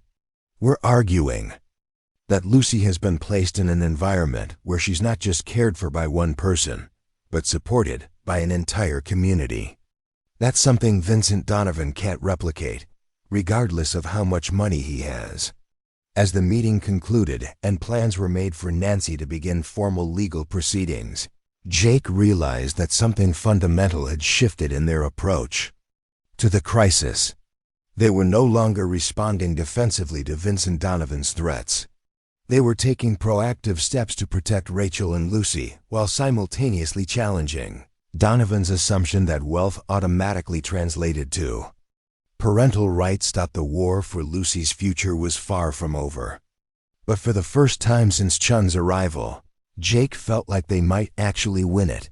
That evening, as Jake walked past the motel where Chun was staying, he noticed that the investigator's car was no longer in the parking lot. A quick check with the desk clerk confirmed that Chun had checked out that afternoon, apparently having gathered whatever information he'd come for. Jake wasn't naive enough to think this meant the threat was over. Chun's departure probably just meant that the next phase of Vincent Donovan's campaign was about to begin. But it also meant that their strategy of controlling the narrative had been successful. Whatever report Chun filed would have to acknowledge that Rachel Torres was not the vulnerable, isolated single mother that Donovan had expected to find. She was a valued member of a community that was prepared to fight for her and her daughter's right to build their lives free from the control of a man who viewed them as possessions rather than people. The real test would come when Vincent Donovan realized that taking Lucy away from Rachel would require taking her away from all of Millbrook. And that was a battle Jake and his neighbors were more than ready to fight. 2 months had passed since Marcus Chun's departure, and the legal battle with Vincent Donovan had settled into a war of paperwork and procedural maneuvers. Nancy Chun filed motion after motion establishing Rachel's parental rights and challenging Donovan's attempts to claim custody without proper legal standing. Each document that arrived from Denver was met with swift professional responses that demonstrated Rachel now had legal representation, equal to anything the Donovan family could field. But it was during this period of relative calm that Jake Sullivan faced a crisis that threatened to unravel everything they'd built. The pain had been getting worse for weeks. What started as the familiar ache in his lower back had evolved into something more sinister, spreading down his legs and sometimes making it difficult to maintain his balance. Jake had been managing it with over-the-counter medications and sheer, stubborn determination, but on a cold Tuesday morning in March, his body finally rebelled. He was helping Tom Bradley unload a shipment of auto parts when his legs simply gave out beneath him. One moment he was lifting a heavy crate, the next he was on the ground, his vision swimming with pain so intense it made him nauseated. Tom immediately called Dr. Elizabeth Hartwell, Millbrook's only physician, who arrived at the garage within minutes. Dr. Hartwell was a woman in her 40s who'd moved to Millbrook 5 years earlier to escape the corporate medicine environment of larger cities. She had the practical competence of someone who'd learned to handle everything from delivering babies to setting broken bones, often with limited resources and no backup. "Jake, I need you to tell me exactly what you've been feeling," she said as she knelt beside him on the garage floor. "And don't give me any of that 'I'm fine' nonsense. This isn't fine." Jake reluctantly described the progression of symptoms he'd been experiencing. The increasing weakness in his legs, the sharp pain that sometimes shot down his spine like electrical shocks, the growing difficulty with tasks that required him to stand for extended periods. Dr. Hartwell's examination was thorough but gentle, and her expression grew more concerned as she tested his reflexes and range of motion. When she asked him to try to stand and he couldn't manage it without assistance, she made a decision that Jake had been dreading. "You need an MRI," she said firmly, "today, and you need to see a neurologist as soon as possible." The nearest hospital, with the necessary equipment, was in Cheyenne, 90 miles away. Tom immediately volunteered to drive, and within an hour, Jake found himself in the passenger seat of Tom's pickup truck, heading toward a medical appointment that might determine whether he'd ever be able to work again. Rachel insisted on coming along, despite Jake's protests that she shouldn't leave Lucy or risk being seen in a larger city where Vincent Donovan might have additional resources for tracking them. But Martha Peterson had volunteered to watch Lucy, and Rachel's concern for Jake overrode her usual caution about maintaining a low profile. The MRI results were worse than Jake had feared, but not entirely unexpected. The original injury to his Spine had been more severe than initially diagnosed, and 3 years of inadequate medical care and physical stress had caused progressive deterioration. The neurologist, Dr. Patricia Williams, explained the situation with the kind of clinical precision that left no room for false hope. "The disc herniation has worsened significantly," she said, pointing to areas on the scan that looked like trouble even to Jake's untrained eye. "You're experiencing nerve compression that's affecting your ability to walk normally. Without surgical intervention, you're looking at progressive paralysis of your lower extremities." Jake felt the bottom drop out of his world. "Surgery? Spinal fusion? It's a complex procedure, but in your case, it's really the only option if you want to maintain mobility. The surgery would stabilize the affected vertebrae and relieve the pressure on your spinal cord." Rachel leaned forward in her chair. "What's the recovery time?" 6 to 8 weeks of complete bed rest, followed by several months of physical therapy, and there are no guarantees. The surgery might restore some function, or it might simply prevent further deterioration. Given the extent of the damage, Jake might never regain full mobility. The financial implications hit Jake immediately. The surgery would cost tens of thousands of dollars, money he didn't have and couldn't realistically expect to earn. The recovery period would make it impossible for him to work, eliminating his current housing arrangement with Martha Peterson. And there was no guarantee that he'd be able to return to any kind of physical labor, even if the surgery was successful. Worse, Jake realized that his medical crisis was coming at the worst possible time for Rachel. She needed his support as the legal battle with Vincent Donovan intensified. His presence in Millbrook had become part of her support network, part of the community stability that Nancy Chun was using to argue for Lucy's best interests. If Jake disappeared into a medical facility for months of treatment and recovery, it would weaken Rachel's position at a critical moment. The drive back to Millbrook was silent for the first hour, each of them wrestling with the implications of Dr. Williams' diagnosis. It was Rachel who finally broke the silence. "You're going to have the surgery," she said firmly. "Rachel, I can't afford. We'll figure out the money. The community that came together to help me with legal fees can come together to help you with medical bills. That's what communities do." Jake shook his head. "It's not that simple. Even if we could raise the money, I'd be laid up for months. You need support right now, not another person to worry about." "What I need," Rachel said with quiet intensity, "is for the man who saved my life and my daughter's life to stop trying to protect everyone else at the expense of his own health." Tom Bradley had been listening to this exchange with growing frustration. "You know what pisses me off about this conversation?" he said suddenly. "You're both acting like Jake some kind of burden instead of someone who's earned the right to ask for help." He pulled the truck over to the side of the highway and turned to face Jake directly. 3 months ago, you risked your own life to save Rachel and Lucy in a blizzard. Then you helped organize our legal defense against a rich asshole who wanted to take Lucy away from her mother. You've been working your ass off at Martha's store, despite being in constant pain. And now you're sitting here talking about not getting medical treatment because you don't want to be an inconvenience? Jake started to protest, but Tom held up a hand. "I'm not done. You think Rachel's legal situation gets weaker if you're not around? Hell, Jake, your medical crisis makes her case stronger. It demonstrates exactly the kind of community support and loyalty that Nancy Chun has been arguing about. Vincent Donovan can hire investigators and lawyers, but he can't buy the kind of people who mortgage their houses to pay for a friend's surgery." Rachel nodded vigorously. "Tom's right. This isn't about charity or burden. It's about family.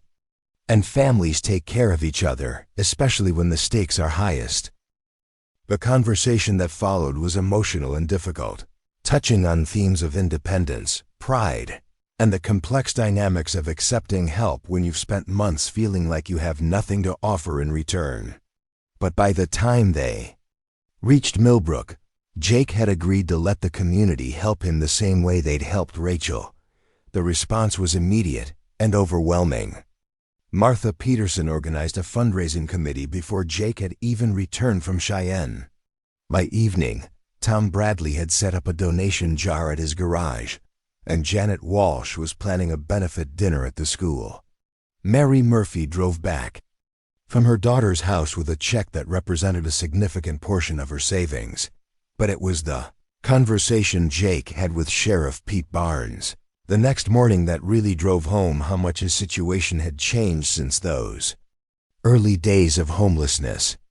"Been thinking about what Tom said yesterday," Barnes said as he sat across from Jake in the back room of Peterson's general store, "about how helping you actually strengthens Rachel's legal position." Jake looked up from the medical paperwork he'd been trying to organize. "How do you figure?" "Think about it from a judge's perspective," Barnes explained. "Vincent Donovan's argument is basically that his money makes him a better parent than Rachel. He can provide private schools, trust funds, all the advantages that wealth can buy." Jake nodded. It was the same argument that had driven Rachel from Denver in the first place. But what kind of advantages is he really talking about? Barnes continued. "Material advantages. Things money can buy. What he can't offer Lucy is the kind of community that'll rally around a homeless man who needs surgery, or the kind of values that make people sacrifice their own comfort to help others." The sheriff gestured toward the front of the store, where Martha was organizing another donation drive. "Lucy's growing up in a place where she's learning that people take care of each other, not because they have to, but because it's the right thing to do.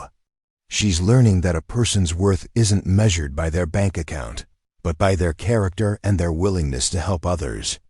That's not something Vincent Donovan can replicate in Denver, no matter how much money he throws at the problem." Jake felt something shift in his understanding of his own role in Rachel's story.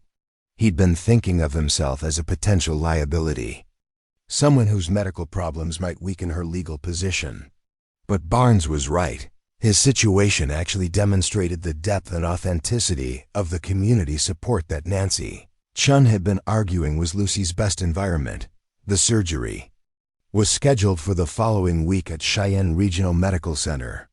Nancy Chun had already filed papers with the court explaining Jake's medical situation and how the community's response to his crisis further demonstrated the supportive environment that Lucy was growing up in.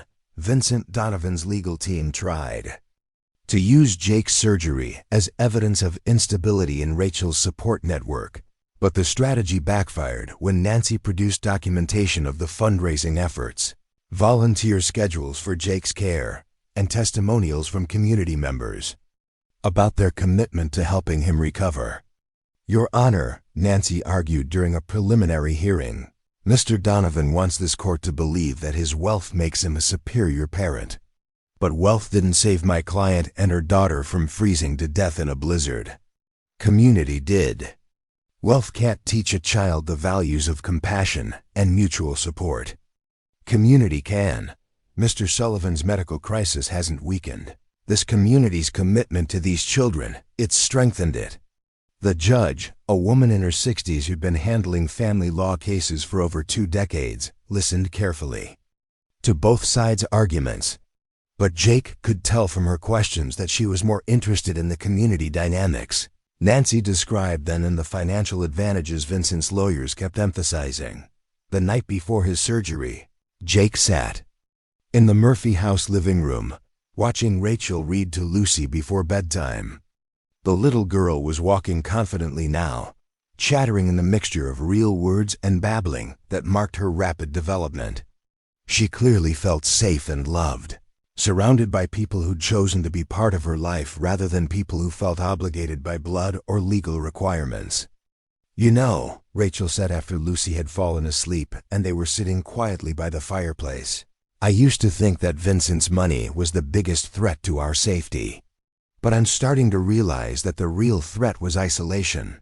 When Lucy and I were alone, we were vulnerable. But we're not alone anymore." Jake nodded. thinking about how much his own life had changed since that night in the grain silo. Sometimes the best things come disguised as the worst things.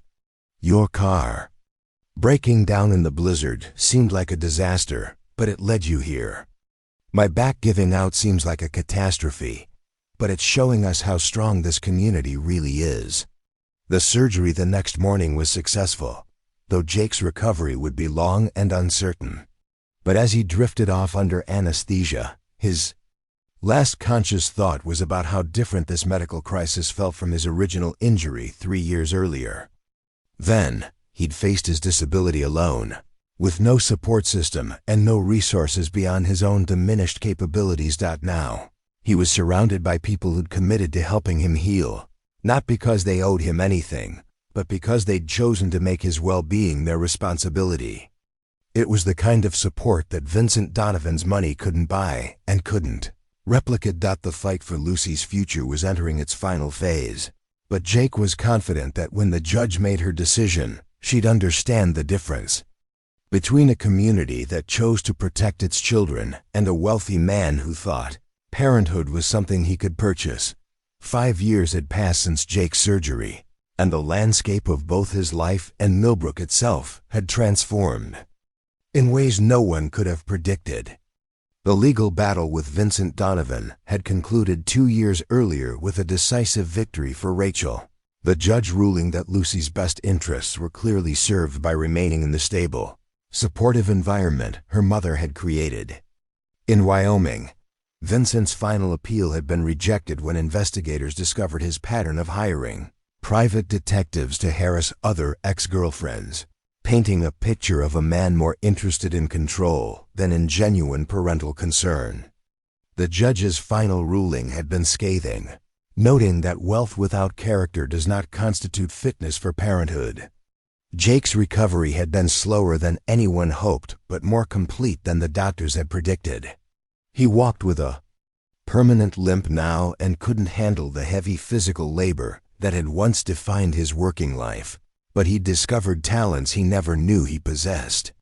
His experience organizing community responses to crises had led to a new role as Millbrook's unofficial coordinator of emergency services and community assistance programs. What started as helping Martha Peterson manage donations for his own medical expenses had evolved into a sophisticated network that connected people in need with available resources.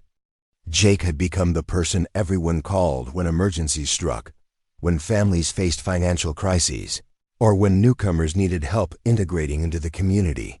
But it was Lucy Torres, now 6 years old and thriving in first grade, who had become the true symbol of how much Millbrook had changed. She was a bright, confident child who moved through the community with the easy assurance of someone who'd never doubted her place in the world. Her artwork covered the walls of Peterson's general store.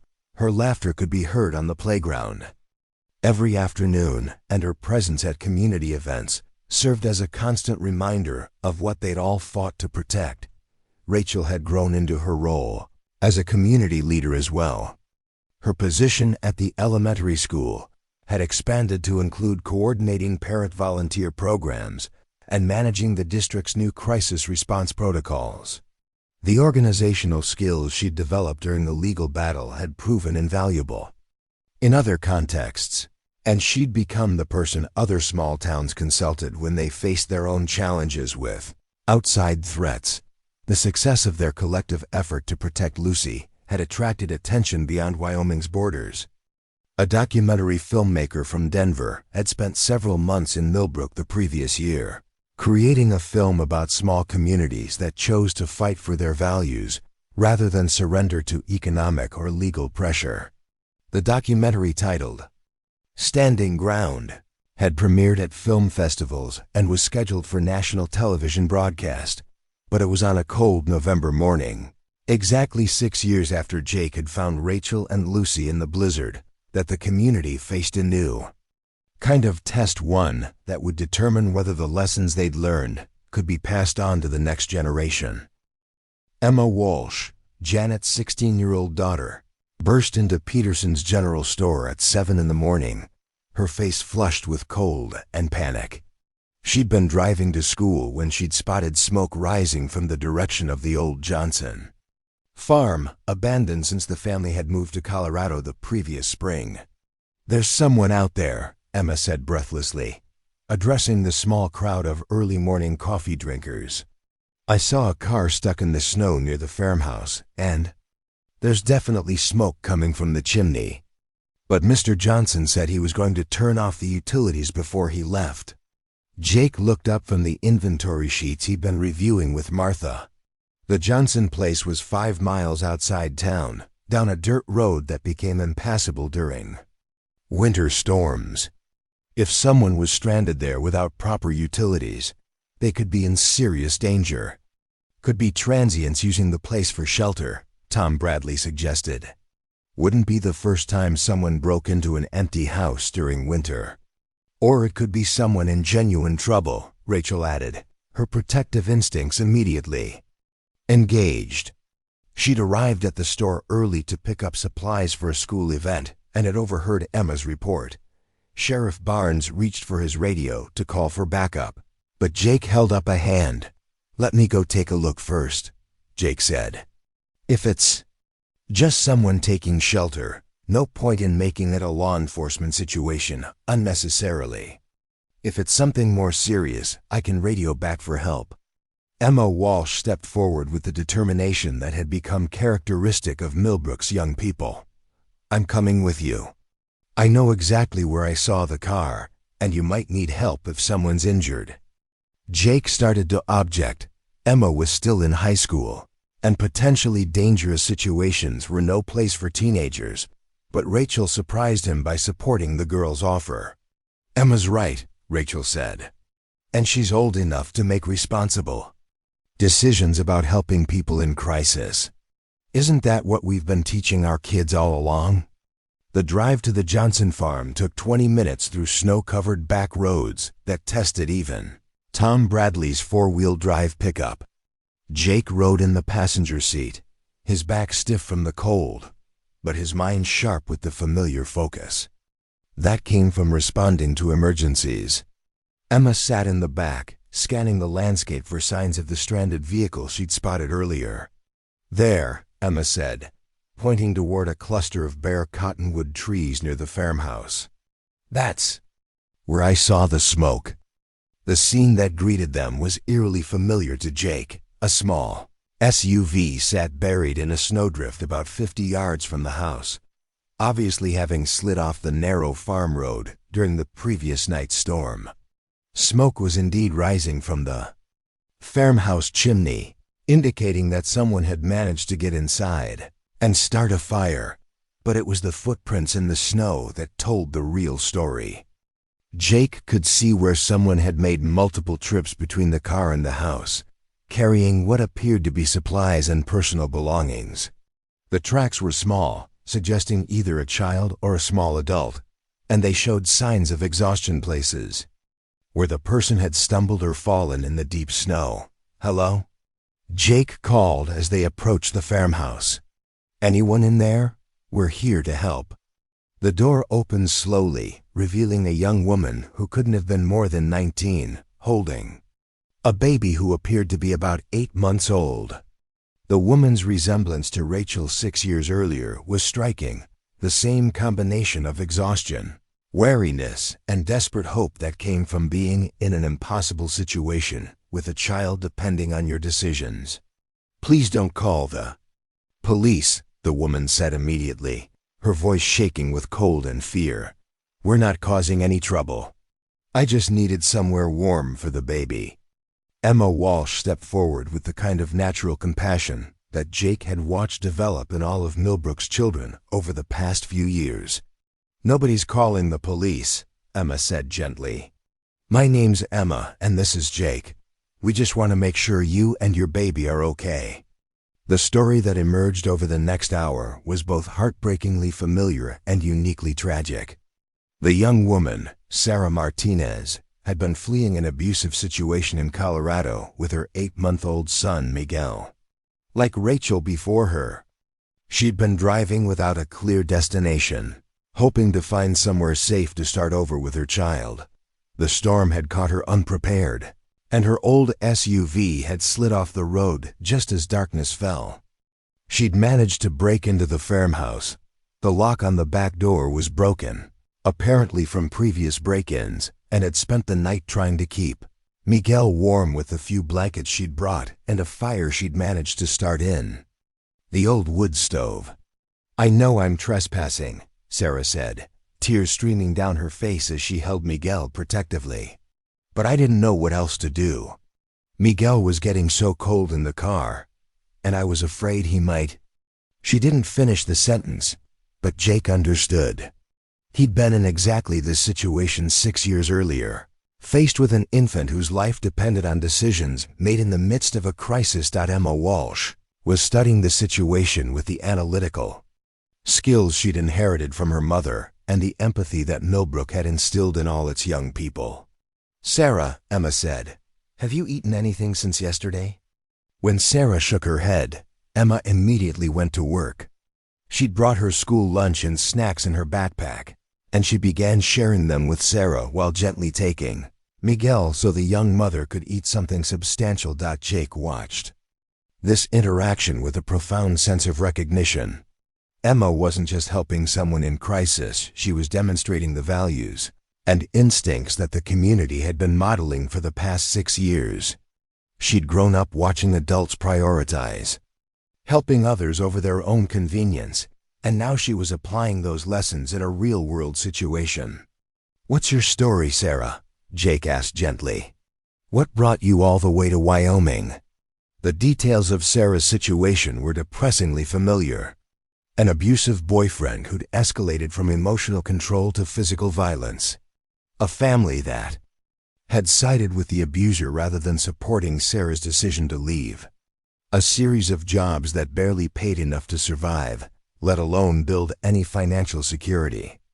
Miguel's father started getting violent when the baby was born, Sarah explained, unconsciously echoing the pattern that had driven Rachel from Denver years earlier. "He said the crying was driving him crazy, that I wasn't controlling Miguel properly. Then he started threatening to hurt Miguel if I didn't keep him quiet." Jake felt the familiar rage that came from hearing about adults who took out their frustrations on children. But he also felt something else, a sense of purpose that went beyond just helping one person in crisis. "Sarah," Jake said carefully, "would you be interested in coming back to town with us? There are people there who'd want to help you figure out your next steps." Emma looked up from playing with Miguel, her young face bright with excitement. "We should call my mom and Rachel. They'll know exactly what to do." The drive back to Millbrook was quiet, with Sarah holding Miguel in the back seat while Emma entertained the baby with silly faces and soft singing. Jake used his radio to contact Martha Peterson, explaining the situation and asking her to alert the usual network of people who responded to these kinds of emergencies. By the time they arrived at Peterson's general store, the response was already organized. Rachel was there with supplies and a warm meal. Janet Walsh had arranged for temporary housing. Dr. Hartwell was waiting to examine Miguel and make sure he hadn't suffered any ill effects from the cold night. But it was the conversation between Emma Walsh and Lucy Torres that really demonstrated how much the community's approach to helping others had evolved. Lucy, now 6 and wise beyond her years, immediately took charge of entertaining Miguel while the adults discussed practical arrangements for Sarah's immediate needs. But Emma pulled Lucy aside for a private conversation that Jake couldn't help but overhear. "Lucy," Emma said seriously, "do you remember what it was like when your mom first came to Millbrook?" Lucy nodded solemnly. "Mom says it was scary because she didn't know if people would help us or if they'd make us leave. Sarah's probably feeling the same way," Emma continued. "What do you think we should do to make her feel welcome?" Lucy considered this question with the gravity of someone who'd learned that her own security had once depended on similar decisions made by others. "We should show her that Miguel will be safe here," Lucy said finally. "And we should make sure she knows that people want to help, not because they have to, but because they want to." Jake watched this exchange with something approaching awe. These children had internalized the lessons of community support so completely that they were now teaching each other how to extend that support to others.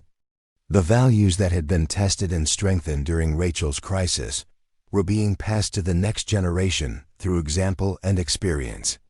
Over the following days, Sarah Martinez's integration into Millbrook followed a pattern that had become familiar but never routine. Housing was arranged through the network of community members who'd learned to open their homes to people in crisis. Employment opportunities were discussed and developed based on Sarah's skills and the community's needs. Legal assistance was provided through Nancy Chun's network of attorneys who specialized in domestic violence cases. But perhaps most importantly, Sarah was introduced to a community that had learned to see helping others not as charity, but as an investment in their own values and future. The documentary about Millbrook's response to Rachel's crisis had aired on national television 3 months earlier, and the community had received dozens of letters from other small towns facing similar challenges. Jake had been coordinating responses to these requests, helping other communities develop their own networks for supporting people in crisis. Emma Walsh had volunteered to help with this correspondence, and her letters to other teenage volunteers in different towns had created a network of young people who were learning to see community service as a normal part of growing up. "You know what I realized?"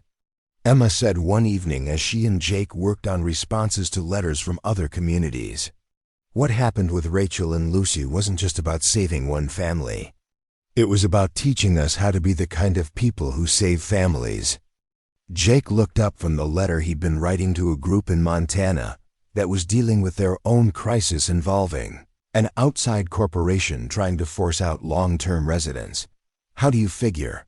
Before Rachel came here, I think people in Millbrook were good people, but they were mostly just taking care of their own families and their own problems," Emma explained.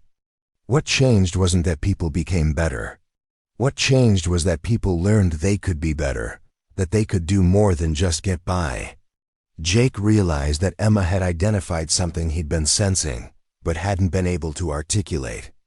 The community's response to Rachel's crisis hadn't just solved one problem. It had taught them that they were capable of solving problems, that they had resources and abilities they'd never tested before. "And now that we know we can do it," Emma continued, "it's like we have a responsibility to keep doing it. Not just for people who end up here by accident, but for people everywhere who need the kind of help we learned how to give." As winter deepened and Sarah Martinez settled into her new life in Millbrook, Jake reflected on how much had changed since that night 6 years earlier when he'd heard crying in a blizzard. The homeless cowboy who'd been surviving day by day had become a community organizer who was helping other towns develop their own support networks. The scared young mother who'd been fleeing an abusive situation had become a leader who taught other women how to build lives free from violence and control. And perhaps most remarkably, the community that had once been focused primarily on its own survival had become a model for how small towns could choose to fight for their values rather than surrender to outside pressures. The torch was being passed to a new generation that saw helping others not as an exceptional response to crisis, but as the normal way communities were supposed to function. And Jake Sullivan, who'd once thought his life was over when his back gave out, now understood that sometimes the end of one story was just the beginning of a much bigger one. 10 years after Jake Sullivan had first heard crying in a blizzard, Millbrook, Wyoming had become something unprecedented in the annals of small-town America, a community that had deliberately chosen to grow not through economic development or population increase, but through the systematic expansion of its capacity to help others. The transformation was visible everywhere. What had once been Peterson's General Store had evolved into the Millbrook Community Resource Center, a hybrid operation that still sold groceries and hardware, but also served as headquarters for a network that connected struggling families with resources across 5 states. The old grain silo where Jake had first sheltered Rachel and Lucy had been converted into a crisis response training center where volunteers from other communities came to learn Millbrook's methods. Martha Peterson, now 73, but still sharp as a tack, managed the resource center with the efficiency of someone who'd learned to coordinate complex operations under pressure.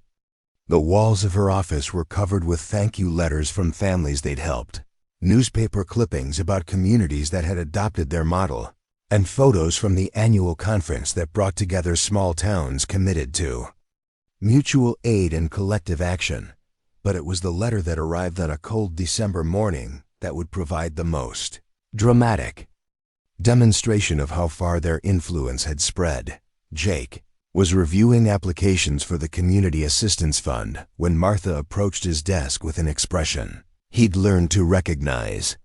It was the look she got when something significant was about to happen, when the universe was about to deliver one of those moments that reminded them why their work mattered. "Jake," she said, holding an envelope with an official letterhead.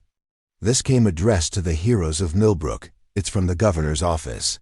The letter was an invitation to a special ceremony in Cheyenne honoring communities that have demonstrated exceptional commitment to mutual aid and social innovation. But it was the second paragraph that made Jake's hands shake as he read. "The state of Wyoming is pleased to announce the establishment of the Millbrook Method Initiative, a grant program that will provide funding and training resources to help other communities develop their own networks for supporting families in crisis. This program is being launched in recognition of Millbrook's decade-long demonstration that small communities can be laboratories for positive social change."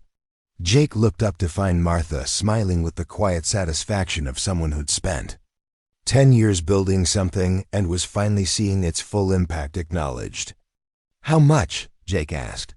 $5 million over 5 years, Martha replied.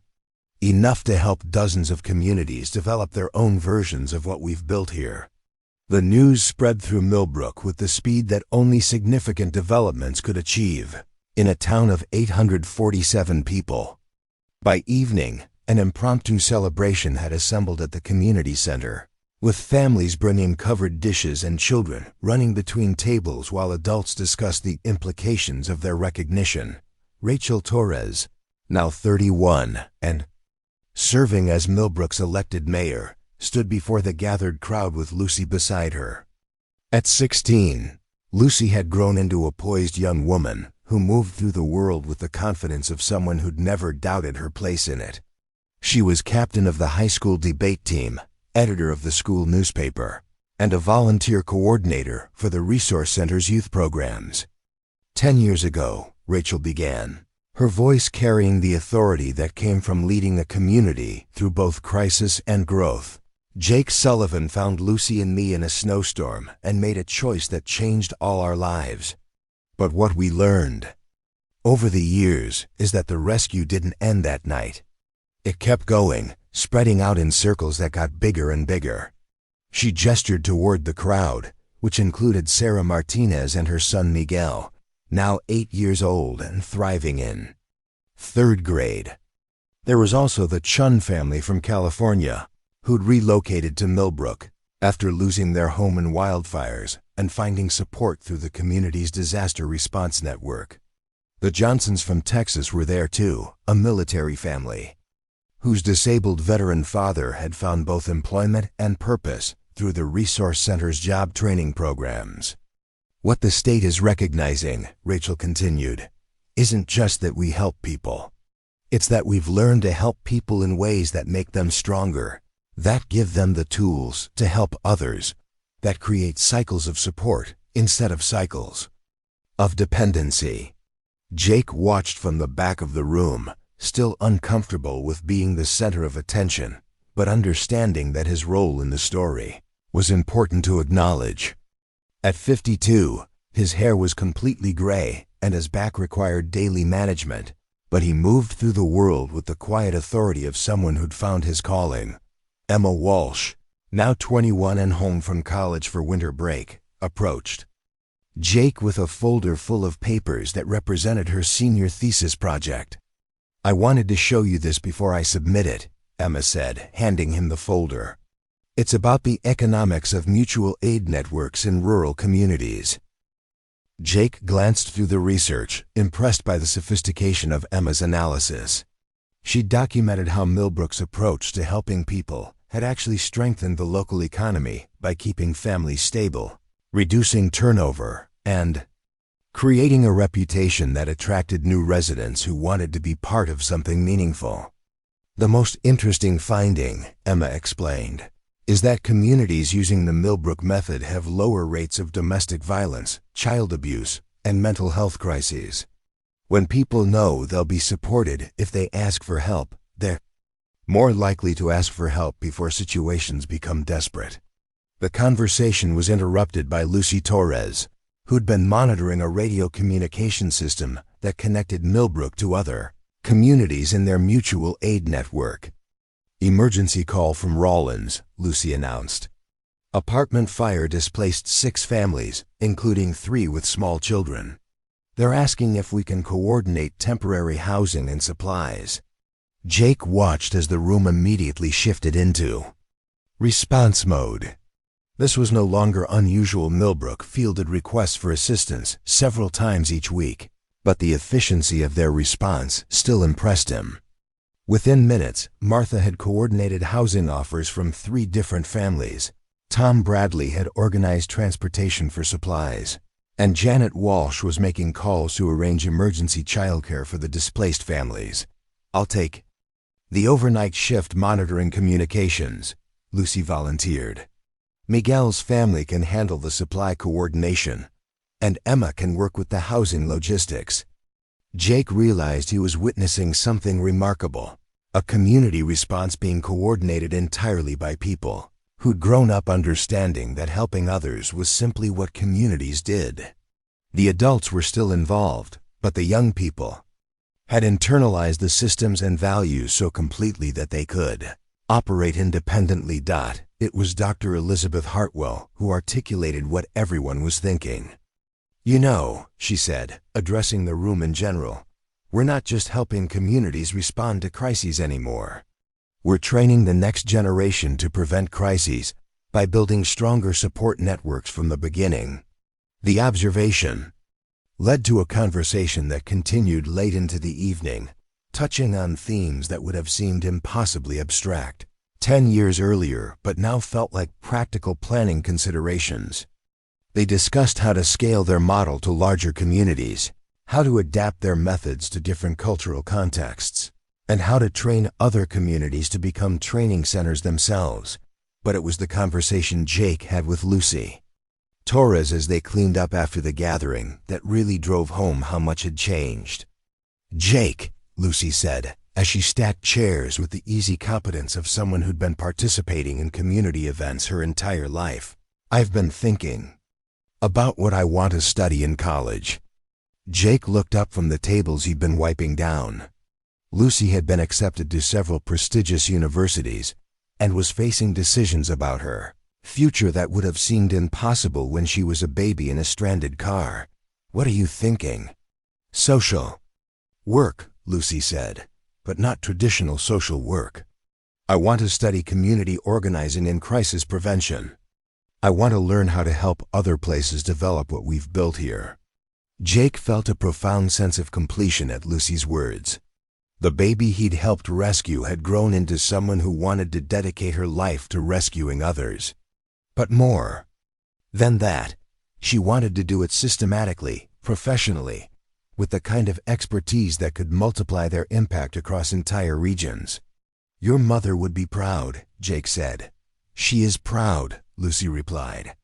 "But I think she's also relieved. She's been carrying the responsibility for proving that what we do here works. Now there's going to be a whole generation of people trained to carry that responsibility." As the evening wound down and families departed for their homes, Jake found himself alone in the community center with Rachel, both of them reflecting on the journey that had brought them to this moment. "Do you ever think about that night in the grain silo?" Rachel asked. "Every day," Jake replied honestly. "Not because I'm stuck in the past, but because it helps me remember how quickly everything can change. One choice, one moment of deciding to help instead of looking away, and suddenly you're part of something bigger than you ever imagined." Rachel nodded, her gaze moving to the wall where they'd hung a large photograph from Lucy's 6th birthday party. The image showed dozens of community members gathered around a table laden with homemade cakes and presents. But what made the photograph special was that it included 3 other families they'd helped over the years, all of them now permanent residents of Millbrook. "Vincent Donovan never understood what he was really fighting," Rachel said. "He thought it was about money, about what advantages he could provide Lucy. But what he was really fighting was the idea that communities can choose to be better than the sum of their individual parts." Jake understood what she meant. Vincent's defeat hadn't just been about one custody case.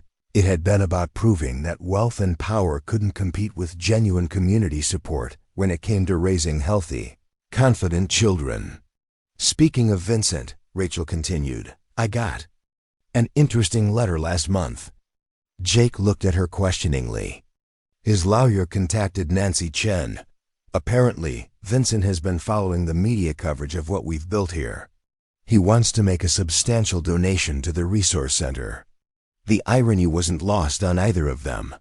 The man who'd once tried to use his wealth to control Lucy's life now wanted to use that same wealth to support the community that had protected her from him. "What did you tell them?" "That we'd consider it if the donation came with no strings attached and no expectation of recognition or contact with Lucy," Rachel replied. "Nancy's reviewing the proposal now." Jake smiled at the symmetry. Even Vincent Donovan, in the end, was being drawn into their expanding circle of people who contributed to the common good. The final event of the evening was something that had become a tradition in Millbrook, the lighting of what they called the community beacon. It was a simple spotlight mounted on the roof of the resource center, visible for miles across the Wyoming plains. Every night, whoever was last to leave the building would turn on the light, and every morning, the first person to arrive would turn it off. The beacon served a practical purpose, letting stranded travelers know where they could find help. But it had also become a symbol of Millbrook's commitment to being available for anyone who needed assistance. As Jake flipped the switch that evening, he thought about all the people across 5 states who knew about Millbrook's beacon, who'd learned that there were communities willing to help strangers, simply because helping was the right thing to do. The light stretched across snow-covered fields that looked remarkably similar to the landscape he'd traversed 10 years earlier, carrying an unconscious woman and her baby to safety. But everything else had changed. The homeless cowboy who'd been surviving day by day had become a community leader whose work influenced policy at the state level.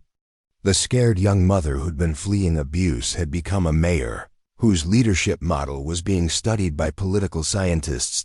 And the baby who'd been crying in a car seat during a blizzard had grown into a young woman who was planning to dedicate her life to ensuring that other babies in similar situations would find the same kind of help that had saved her. As Jake locked the resource center and walked home through streets that buzzed with the quiet activity of a community that never really slept, there was always someone monitoring communications, always someone ready to respond to emergencies. He reflected on the most important lesson he'd learned over the past decade. Rescue wasn't something that happened once and was finished.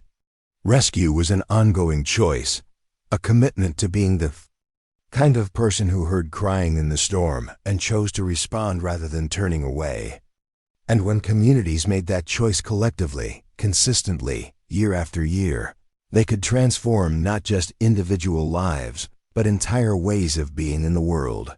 The beacon shone across the Wyoming plains, a small light in a vast darkness, but visible to anyone who needed to find their way home. And in the distance, Jake could see the lights of other communities that had learned to keep their own beacons burning, creating a network of safe harbors that stretched farther than any one person could travel, but was always within reach of anyone who needed help. The homeless cowboy's story had become something much larger than one man's redemption. It had become proof that ordinary people, faced with extraordinary circumstances, could choose to be extraordinary themselves. And that choice, once made, had the power to ripple outward in ways that could change the world. One rescued family at a time. 20 years had passed since Jake Sullivan first heard crying in a Wyoming blizzard, and the world had taken notice of what small communities could accomplish when they chose compassion over indifference.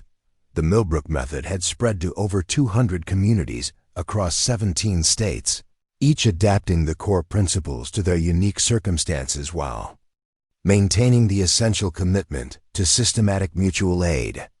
Harvard Business School now offered a case study on Millbrook's economic model, while social work programs used their crisis response protocols as standard curriculum.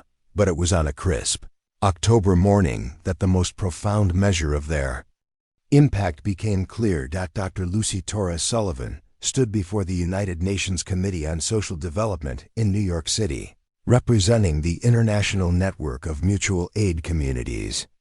At 26, she carried herself with the quiet confidence of someone raised to believe that helping others wasn't exceptional. It was simply how communities were supposed to function. 20 years ago, Lucy began, addressing delegates from 47 countries. I was a baby in a car seat, dying of hypothermia in a Wyoming snowstorm. A homeless man named Jake Sullivan chose to risk his own life to save mine and my mother's. That single decision created ripples that now reach around the world.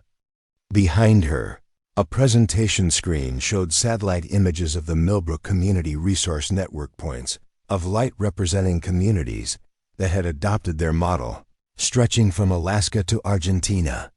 Each point represented thousands of families who'd found help when they needed it most. The traditional approach to social welfare assumes that people in crisis are problems to be managed, Lucy continued. The Millbrook method assumes their resources to be activated. Every person we help becomes someone who can help others. Every family we stabilize becomes a foundation for community strength. In Millbrook, Jake Sullivan watched the live stream.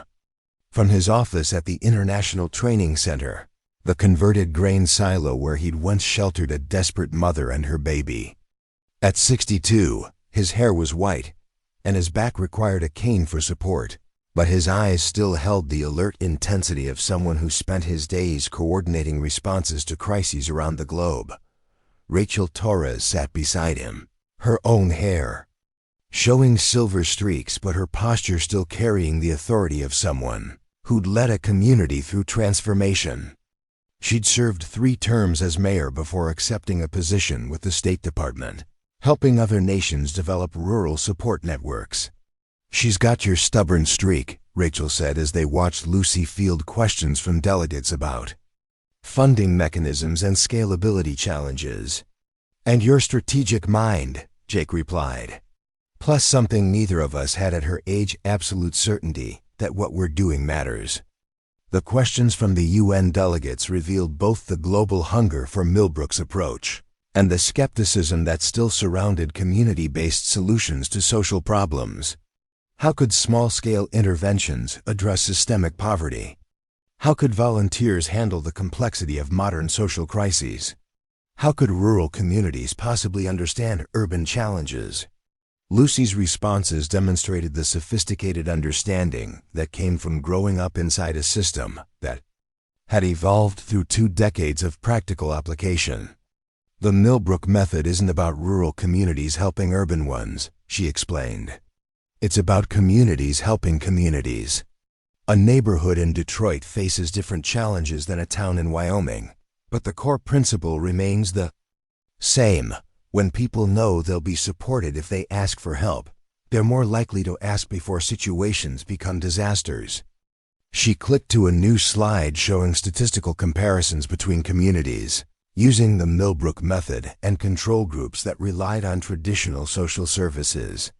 Our data shows 30% lower rates of domestic violence, 40% lower child poverty rates, and 50% lower rates of homelessness in communities that have implemented comprehensive mutual aid networks. These aren't just numbers. They represent hundreds of thousands of lives that have been fundamentally improved.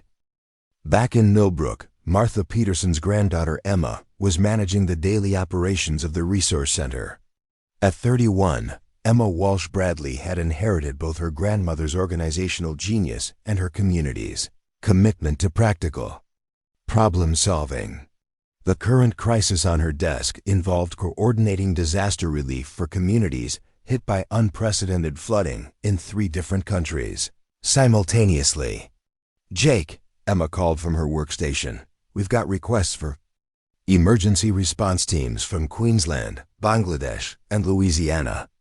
The Queensland team can probably handle their situation with local resources, but Bangladesh needs technical expertise, and Louisiana needs both expertise and supplies." Jake reviewed the requests with the systematic approach that had evolved from 20 years of crisis management. Each request was evaluated not just for immediate needs, but for the potential to build long-term capacity in the affected communities. "Send the Chun team to Bangladesh. They've got the water purification expertise, and they speak the language," Jake decided. "Louisiana gets the Martinez team, plus a supply convoy from the Denver hub. And make sure Queensland has access to our evacuation protocols, even if they don't need personnel." Emma nodded, already pulling up contact information for team leaders scattered across the globe. The Millbrook method had evolved far beyond its origins as a way for one small town to help its neighbors. It was now a systematic approach to building resilient communities that could respond to any crisis while maintaining their fundamental commitment to mutual support. The transformation hadn't happened overnight, and it hadn't happened without resistance. There had been political battles over funding, bureaucratic challenges around international coordination, and constant skepticism from institutions that preferred top-down approaches to social problems. But perhaps the most significant challenge had been success itself. As the Millbrook method gained recognition and resources, there was constant pressure to formalize it, to turn it into the kind of bureaucratic system that could be easily managed by traditional institutions. Jake's greatest achievement, according to the leadership theorists who studied their model, was maintaining the essential humanity of their approach while scaling it to address global challenges. The system had grown, but it had never lost sight of its core truth, that helping others wasn't a professional responsibility or institutional obligation, but a fundamental human choice that anyone could make. The UN presentation concluded with Lucy announcing the establishment of the Global Mutual Aid Institute, a coalition of universities, governments, and community organizations committed to research and training in systematic approaches to community support. "My adoptive father, Jake Sullivan, often says that rescue isn't something that happens once," Lucy told the delegates. "It's an ongoing choice, a commitment to being the kind of person who responds when they hear someone crying in the storm. What we've learned in Millbrook is that when communities make that choice collectively, consistently, year after year, they can transform not just individual lives, but entire ways of being in the world." As the session ended and delegates began discussing implementation strategies for their own regions, Jake reflected on the journey that had brought them to this moment. The homeless cowboy who'd been surviving day by day had helped create a global movement. The scared young mother who'd been fleeing abuse had become an international expert on community resilience. And the baby who'd been crying in a car seat during a blizzard was now addressing world leaders about systematic approaches to human dignity. But perhaps most importantly, the small town that had once worried about its own survival had become proof that communities could choose to be laboratories for positive change. That ordinary people faced with extraordinary circumstances could decide to be extraordinary themselves. The sun was setting over the Wyoming plains as Jake finished his daily review of global crisis reports. The community beacon still shone each night, still served as a symbol of Millbrook's commitment to being available for anyone who needed help. But now it was just one light in a network that spanned continents, each beacon representing a community that had learned to keep its own light burning. 20 years after a homeless cowboy found a baby in the snow, the echo of that single act of kindness continued to ripple outward, creating possibilities for grace in an often harsh world. And in communities around the globe, people who'd never heard of Millbrook, Wyoming were making the same choice Jake Sullivan had made on a cold winter night, to step into the storm, to help when help was needed, and to prove that sometimes the smallest acts of courage can change everything. The crying in the storm had been answered. But the echo of that answer would continue forever, carried forward by every person who chose compassion over indifference, community over isolation, and hope over despair. The homeless cowboy's legacy lived on in every life touched by the simple truth he'd discovered in a grain silo 2 decades earlier, that rescue was always possible, and that love given freely always found its way back, multiplied beyond measure. Up next, you've got 2 more standout stories right on your screen. If this one hits the mark, you won't want to pass these up. Just click and check them out. And don't forget to subscribe and turn on the notification bell so you don't miss any upload from us.